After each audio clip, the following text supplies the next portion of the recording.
जब सोच रुक जाती है, जब शब्द खत्म हो जाते हैं, वहीं से शिव शुरू होते हैं। क्योंकि शिव कोई बाहर बैठा देव नहीं है, शिव कोई मूर्ति नहीं है, शिव एक तत्व है। और वही तत्व हर इंसान के भीतर श्वास बनकर बह रहा है। जब कुछ भी नहीं था, न समय था, न आकाश, न पृथ्वी, न देवता, न असुर, तब भी जो था वो शिव था। आज हम जानेंगे शिव क्या है, शिव तत्व क्या है और शिव तत्व को कैसे अनुभव किया जाए। शिव तत्व का अर्थ है जो सदा है, जो शुद्ध है, जो कल्याणकारी है। शिव कोई व्यक्ति नहीं है, शिव कोई सीमित देवता नहीं है। शिव तत्व परम चेतना है।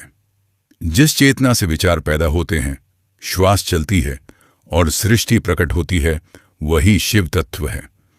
उपनिषद कहते हैं एकमेवाद्वितीयम्, सत्य एक है, दूसरा नहीं।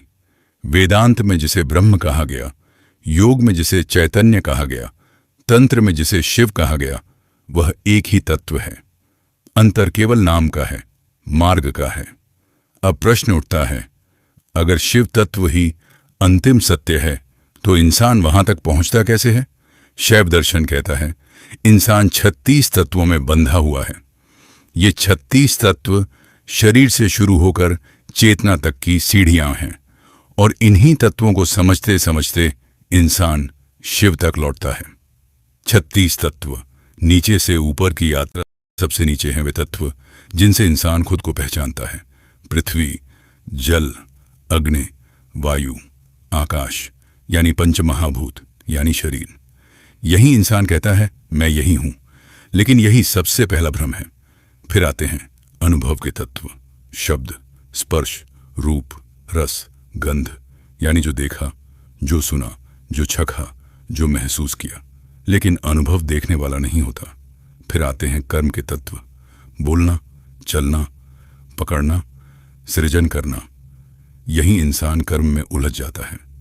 फिर आते हैं ज्ञान के द्वार, आंख, कान, नाक, जीभ, त्वचा, और यहीं तक अधिकतर जीवन बीत जाता है। अब अंदर की यात्रा शुरू होती है। मन, बुद्धि, अहंकार। यहीं से मैं पैदा होता है। मैं सही हूं, मैं गलत हूं, मैं बड़ा हूं, मैं छोटा हूं, और इसी मैं के नीचे शिव तत्व ढक जाता है। फिर आता है माया, और माया के साथ 5 बंधन, समय, भाग्य, इच्छा, सीमित ज्ञान, सीमित शक्ति। यही इंसान खुद को छोटा मान लेता है। शुद्ध तत्वों की ओर जब इंसान इन बंधनों को देखना शुरू करता है तो यात्रा पलटती है। शुद्ध विद्या, मैं और जगत अलग नहीं है। ईश्वर तत्व, मैं सृष्टि को देख रहा हूं। सदाशिव, सिर्फ मैं हूं की अनुभूति। शक्ति, चेतना की कंपन। और अंत में शिव तत्व, यहां न शरीर है, न मन है, न अहंकार है, न भय है।